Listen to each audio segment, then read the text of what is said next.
सुमुखश्चैकदन्तश्च कपिलो गजकर्णकः लम्बोदरश्च विघ्नो विघ्ननाशो विनायकः धूम्रकेतुर्गणाध्यक्षो बालचन्द्रो गजानन द्वादशैतानि नामानि या पठे शृणुयादपि।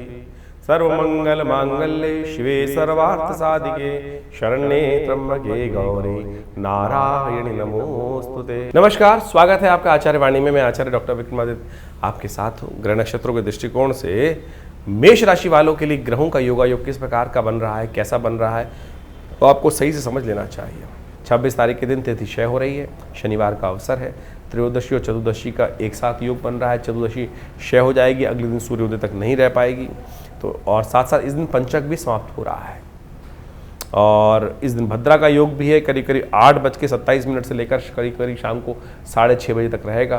तो ध्यान रखना है, इस दिन नए कार्यों में हाथ नहीं डालने हैं। ग्रह नक्षत्रों के दृष्टिकोण से जो योग आपके लिए बने हुए हैं, थोड़े से खर्चालू ज़्यादा है। खर्चों का ध्यान रखते हुए कार्य करें। जो भी काम करें रूल्स को फॉलो करते हुए करें।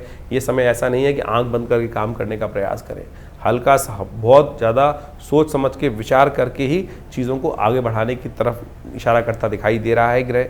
अननेसेसरी के बेकार प्रपंच वाले झगड़े वाले कामों से बचते हुए कार्य करने का प्रयास करना चाहिए।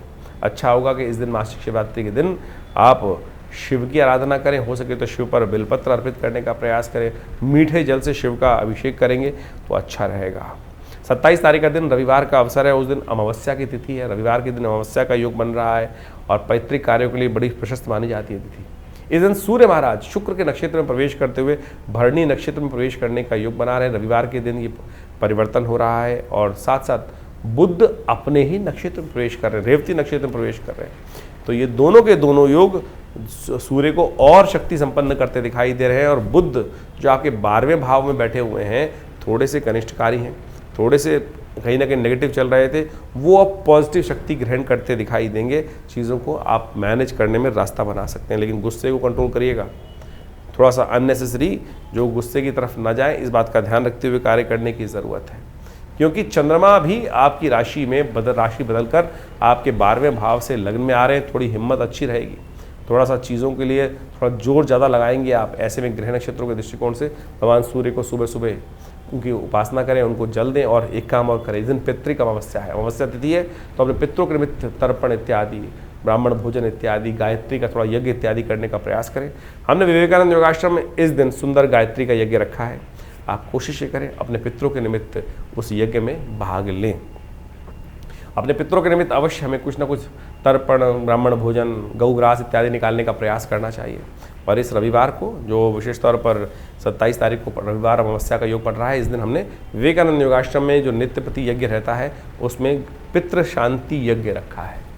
तो आप उसमें अवश्य अपने पितरों के निमित्त गायत्री यज्ञ में भाग लें। सुबह 8 बजे से लेकर एक कार्यक्रम करीब करीब 10-11 बजे तक रहेगा।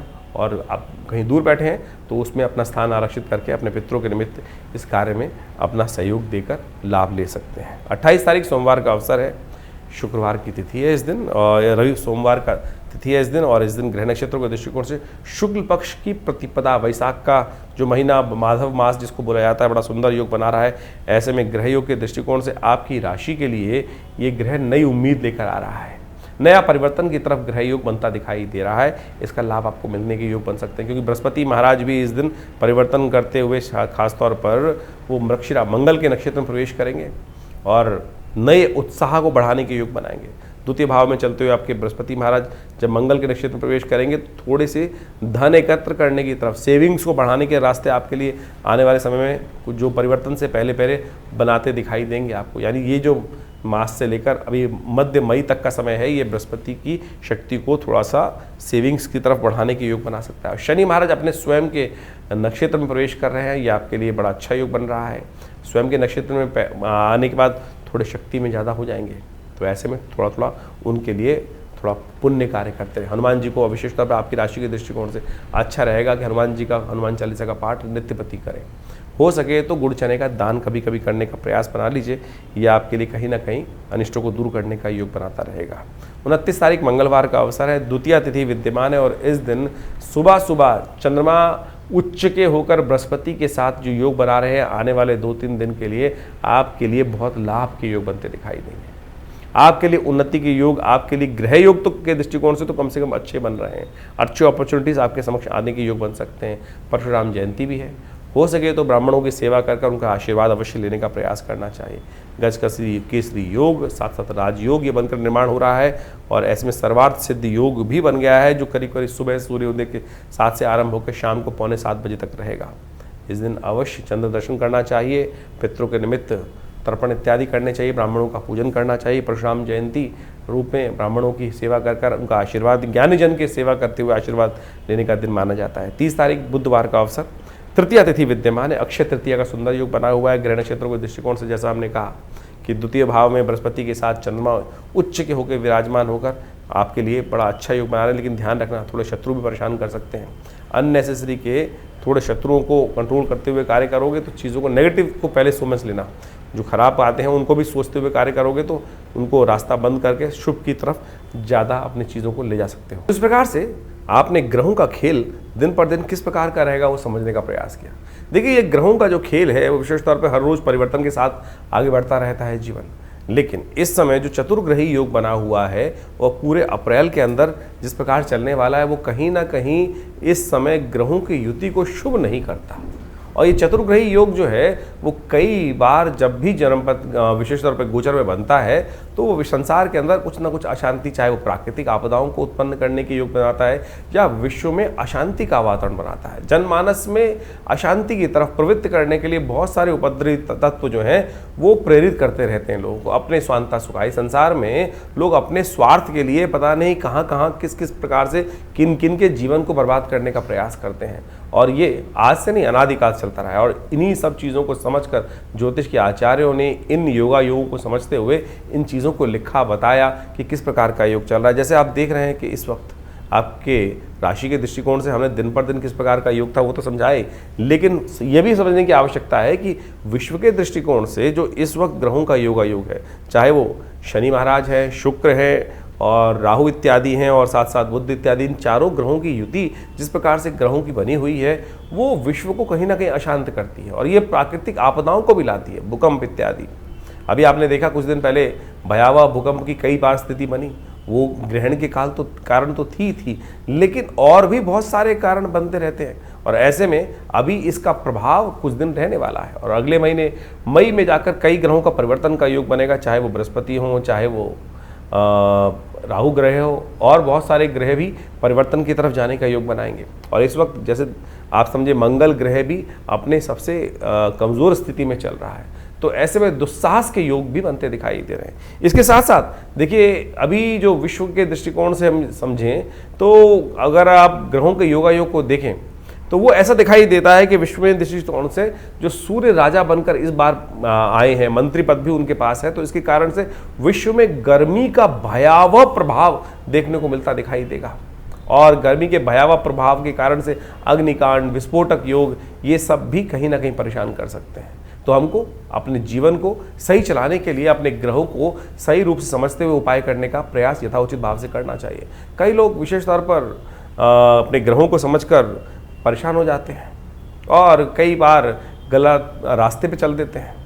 देखिए, शास्त्र में तो सिद्धांत के तौर पे ग्रहों का उपचार बताया गया है। उपचार बड़ा सीधा साधा है, परमात्मा की आराधना करना और सबसे पहले समय को पहचानना कि समय क्या करवाने जा रहा है हमसे, हम किस प्रकार से अपने आप को रोक सकते हैं। यही सही दिशा निर्देश, सही गुरु का वाक्य, सही आशीर्वाद मिल जाए तो क्या होता है कि हम गलत तरफ जाने से बच जाते हैं। नहीं तो जीवन है, चलना है, ये धरा तो गोल ही है, चाहे इधर से जाओ चाहे इधर से जाओ, लेकिन सदगुरु की प्रेरणा होगी तो जो दिशा हमारे लिए उपयुक्त होगी वो हमको प्राप्त हो जाएगी। सही दिशा में हम कार्य करने शुरू कर देंगे, और नहीं तो फिर संसार में गोल चक्र तो है ही, एक लंबा रास्ता एक छोटा रास्ता है। तो इसलिए यदि अनुभव का लाभ लेते हुए हम जीवन में अपने सही मार्ग पर चलने का प्रयास करेंगे तो बहुत अच्छे से जीवन को बहुत बढ़िया तरीके से आगे बढ़ने का रास्ता बना सकते हैं। लेकिन लोभ एक ऐसी चीज़ है, और तो और साथ साथ हम अहंकारवश, लोभवश, मोहवश कई बार अपने जीवन को कष्ट में डाल देते हैं। देखिए, पुरानी कहावत है, आए थे हरि भजन को ओटन लगे कपास। हम लोक को सुधारने का प्रयास करें या परलोक को सुधारने का प्रयास करें तो इस बात को समझें, एक ही सुधरेगा। और हरि कृपा ऐसी है कि भगवान का यदि स्तमन करे तो लोक भी सुधर सकता है, परलोक भी सुधर सकता है। लेकिन संसार के माया के प्रपंच से अपने आप को दूर करते हुए कार्य करने का प्रयास करें। अभी आने वाले समय में बहुत सारे सुंदर उत्सव पड़ने वाले हैं। इन सब उत्सवों को हमारी भारतीय संस्कृति में हमारे ऋषि मुनियों ने सनातन पद्धति में हर रोज़ कोई उत्सव का सृजन किया। कारण क्या था? कारण यही था कि मनोमस्तिष्क फालतू के कामों से लगकर हटकर उस परमात्मा की स्तवन में अपने आप को लगा लें। तो वो क्या होता है कि बहुत सारे गलत रास्तों से व्यक्ति बच जाता है और कष्ट से भोगने से बच जाता है। लेकिन हमारे जीवन में जो कर्म का क्षेत्र है वो हर क्षण कुछ ना कुछ कर्म की तरफ हमको प्रेरित कर रहा है। कोशिशें करें, सदकर्म की तरफ प्रेरित करने का प्रयास करें अपने आप को, लोगों को। नहीं तो क्या होता है कि गलत कर्म की तरफ प्रेरित करोगे। कई बार हम अपने आश्रम में लोगों के जो यज्ञ इत्यादि होते हैं उसके बारे में बता देते हैं, तो कई लोग इस प्रकार से बोल देते हैं कि भैया आचार्य जी आश्रम का ऐड कर रहे हैं। देखो, ऐड करने की हमें ना तो कोई ज़रूरत, अगर यज्ञ इत्यादि आश्रम पे हो रहे हैं तो बताना चाहिए, लोगों को प्रेरित करना चाहिए। एक शराबी है, वो लोगों को प्रेरित करता है, आओ शराब के पार्टी में बैठो, और जुआ खेलने वाले कहते हैं जुए में खेलने का प्रयास करो। अगर हम सदकर्म कर रहे हैं और सदकर्म के बारे में लोगों को बता रहे हैं तो ये एडवर्टीजमेंट नहीं है, गलत की तरफ नहीं ले जा रहे। तो अगर आपको कई लोगों को, और आप एक बात और समझ लें कि आपके जीवन में हम कैसे समझें कि हम धर्म, हमारे अंदर अभी धर्म का उदय हो रहा है या अंत हो रहा है। धर्म की बात सुनकर यदि किसी व्यक्ति को कहीं ना कहीं मन में क्रोध आने लगे, गुस्सा आने लगे, तो समझ लो कहीं ना कहीं पाप प्रवृत्ति अभी जीवन में कहीं ना कहीं परेशान करने के आगे योग बना रही है। तो इसलिए अपनी भावना को पवित्र रखें। तो हमने जो आपके संबंध बातें रखी हैं, जो उत्सव होते हैं आश्रम के बारे में, वो सब अवगत कराते रहते हैं। कोशिश ये करें आप भी अपने जीवन को, अपने बच्चों को, अपने परिवार वालों को, लोगों को, मित्रों को सही दिशा में डालने का प्रयास करें। सही दिशा में आपका कर्तव्य का केवल इतना है कि चलो भाई परमात्मा का भजन करें, चलो भाई अच्छे कर्म की तरफ चलें। और समझ लो अगर आपकी वजह से कोई एक आध व्यक्ति भी सदकर्म की तरफ लग गया तो उसके द्वारा किए गए पुण्य भी आपको लग जाएंगे। ये सब सैद्धांतिक तौर पर है। जैसे आप इसको मॉडर्न में वैसे समझ सकते हैं कि किसी गलत व्यक्ति को गलत काम के प्रेरित किया, चोरी डकैती और उल्टे सीधे कामों के लिए, और उसने जो कर्म किया उसने कहीं जाके आपका नाम ले दिया कि भाई, तो आप भी उस कानून के चक्कर में फंसेंगे ना। तो इसी प्रकार से यदि आप किसी को पुण्य की तरफ प्रेरित कर रहे हैं तो पुण्य, उसके द्वारा किए गए पुण्य आपको प्राप्त होंगे। और किसी गलत कार्य की तरफ प्रेरित करोगे, चाहे जैसे हमने जो 2-3 अभी उदाहरण दिए आपके सामने, तो आप समझ लीजिए उसके द्वारा किया गया गलत कर्म भी आपको भी भोगना पड़ेगा। ये संसार में बिल्कुल नियम है सही रूप से। तो इसलिए सही तरफ चलने का हम प्रयास करेंगे तो अपने कर्म से, जीवन से हमें बहुत सारे कष्टों से निवृत्त होने का योग बन जाएगा। और एक बात और समझें, यदि बिना कुछ कारण के भी आपके जीवन में यदि कष्ट, मन दुख है, परेशान है, कष्ट जीवन में आए चले जा रहे हैं, तो सोच लीजिए कि अभी हमारा जो डेबिट क्रेडिट का अकाउंट है ना कर्मों का, वो कहीं ना कहीं नेगेटिव हो रहा है। शुभ कर्म अपने आप ज़्यादा से ज़्यादा करने का प्रयास करें। जब वो घड़ा शुभ कर्म से लबालब भरा रहेगा तो आप समझें कि आपके बहुत सारे कष्ट कब आएंगे, कब चले जाएंगे, पता भी नहीं चलेगा। तो इसलिए इस सिद्धांत को समझ लीजिए, यदि छोटा सा कष्ट भी आपको बार बार आके परेशान कर देता है तो समझ लीजिए हमारे पुण्यों के अकाउंट में कितना नेगेटिव बैलेंस है कि हम छोटे छोटे कष्टों से परेशान हो रहे हैं, जिनका वास्तविक जीवन में कोई औचित्य ही नहीं है। और सामने वाला जिसको हम देखकर कई बार ईर्ष्याग्रस्त हो जाते हैं कि भाई उसको भी जीवन में कष्ट सबके आ रहे हैं। सूर्य तो निकल रहा है तो उष्ण जो गर्मी है वो हर एक के लिए पैदा कर रहा है, बरसात हो रही है तो हर एक को गीला कर रही है, लेकिन किसी को उसका दुष्प्रभाव होता है और किसी को उसका शुभ प्रभाव होता है। वो इसलिए कि हमारे पुण्य किस प्रकार के हैं। तो आप सही रूप से पुण्यों को बढ़ाने का प्रयास करें, यही अध्यात्म का रहस्य है।